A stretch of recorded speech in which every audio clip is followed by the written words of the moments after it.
The weather's starting to warm up, maybe 70. That means it's the perfect time for a fun vacation for you and your family. Absolutely. Our travel expert Patrick Reynolds from Reynolds Travel is here this morning to count down the top 10 travel destinations for 2015, and we are ready for it. Good morning, Patrick. Good morning. All right, let's get right to number 10. What is it? Number 10 is Caribbean cruise.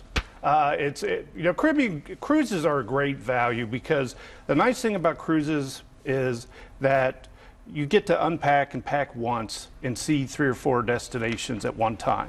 It's a great value, and this is exciting times in the cruise industry because the next couple of years there's going to be lots of new ships coming out with new technologies. It's just a great value. It's just a great value. Is there a downside to a cruise at all if you're looking for something? Well, the one downside I would say about the cruise is, they have 3 different destinations. So if you get to a destination that you like, they usually leave at the end of the day. It's a one-stop, one-day trip. But if you're looking for, a good variety of 3 destinations, see 3 or 4 destinations on a 7-day cruise, it's a great value.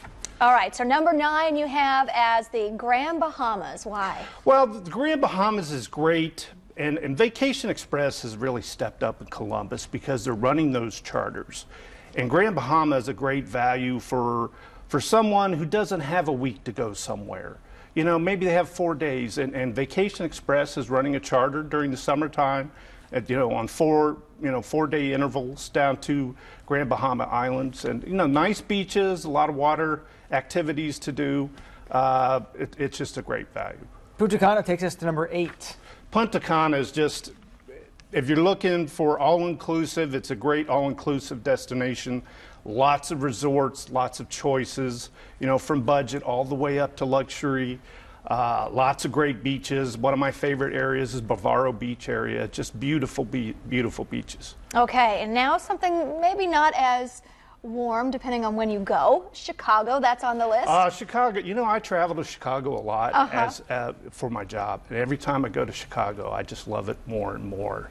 I mean, they have world-class museums, the Field Museum, Shedd Aquarium, the Museum of Natural History, and St. Patrick's Day is coming up, so it's just they're painting the Chicago River green. Doing the riverboat cruises, going up and down the Chicago River.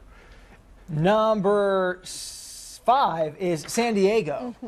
San Diego, and San Diego is just a great place to go. I mean, when you think about going out to San Diego, obviously you think about the beaches, but going out to Coronado Island, is great to do. Going to see USS Midway.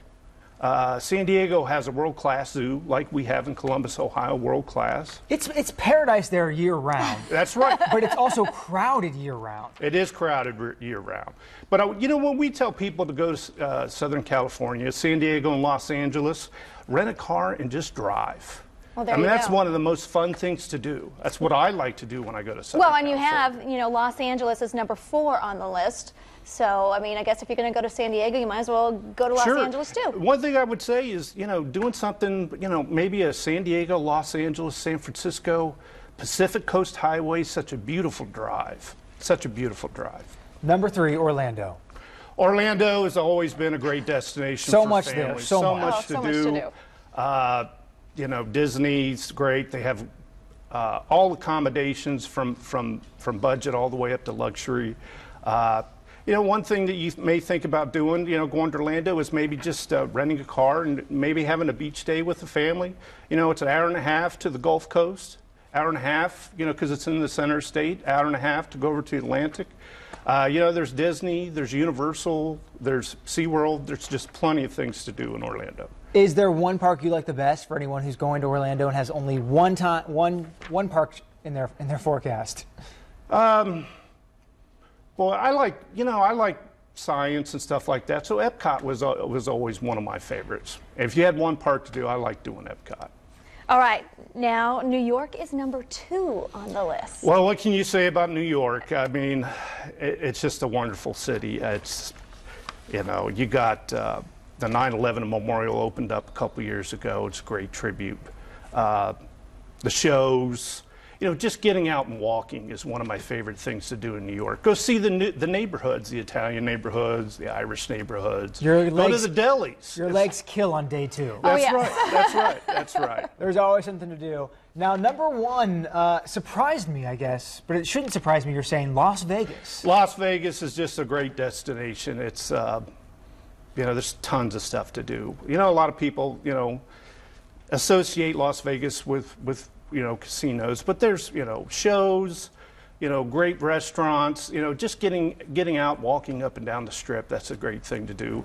Taking a little, day tour out to Hoover Dam and Lake Mead. That's wonderful. And have they still made Las Vegas, I know at one point they were really trying to make that a family destination.